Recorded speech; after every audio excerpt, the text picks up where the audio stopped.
Hello friend, আশা করছি সকলে ভালো আছো।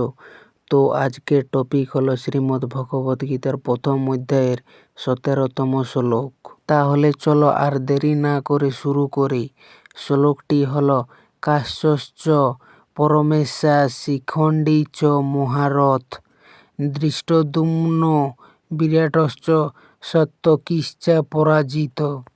এই শ্লোকে সঞ্জয় পাণ্ডবদের আরও কয়েকজন বীর যোদ্ধাদের কথা বলেছেন যারা শঙ্খ বাজিয়েছিল। সঞ্জয় বলেছে কাশীরাজ, মহারথী শিখণ্ডী, ধৃষ্টদ্যুম্ন, বিরাট এবং অপরাজিত সাত্যকী এরা সবাই শঙ্খ বাজালেন। তাহলে এখানে যারা আছেন তারা হলো কাশীরাজ, শিখণ্ডী, ধৃষ্টদ্যুম্ন, বিরাট এবং সাত্যকী। এরপর চলো শ্লোকটিকে বিস্তারিতভাবে ব্যাখ্যা করি। এই শ্লোকে পাণ্ডব পক্ষের 5 জন বিশেষ বীরের নাম উল্লেখ করা হয়েছে। এরা প্রত্যেকে আলাদা আলাদা কারণে বিখ্যাত। শ্লোকের অনুযায়ী প্রথম জন হল কাশীরাজ পরমেশ্বর। পরমেশ্বর মানে সর্বশ্রেষ্ঠ ধনুর্ধর। কাশীরাজ ছিলেন বারাণসীর রাজা। তিনি পাণ্ডবদের পক্ষে যুদ্ধে যোগ দিয়েছিলেন।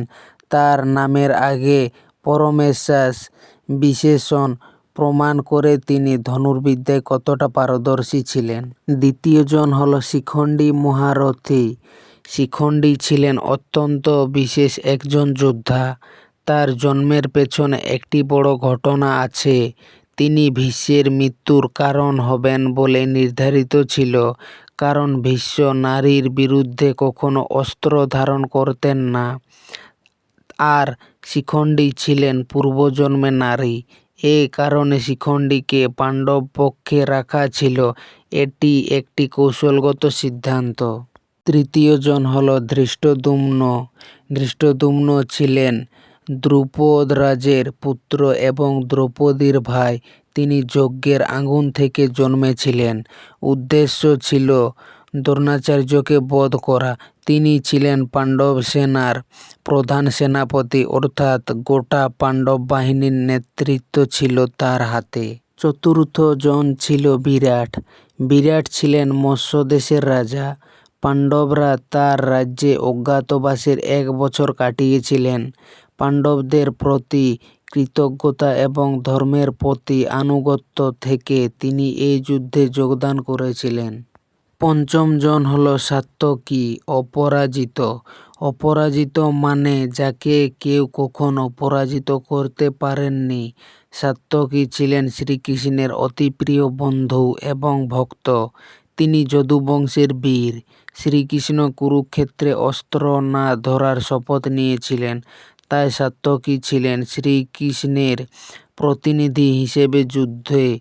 এই শ্লোকের তাৎপর্যটি হল যে আগের 15 ও 16তম শ্লোকে কৃষ্ণ, অর্জুন, ভীম, যুধিষ্ঠির, নকুল, সহদেব, শঙ্খনাদ বর্ণিত হয়েছিল। এই শ্লোকে বলা হচ্ছে শুধু 5 পাণ্ডব নয়, তাদের মিত্র বীরেরা একযোগে শঙ্খ বাজালেন।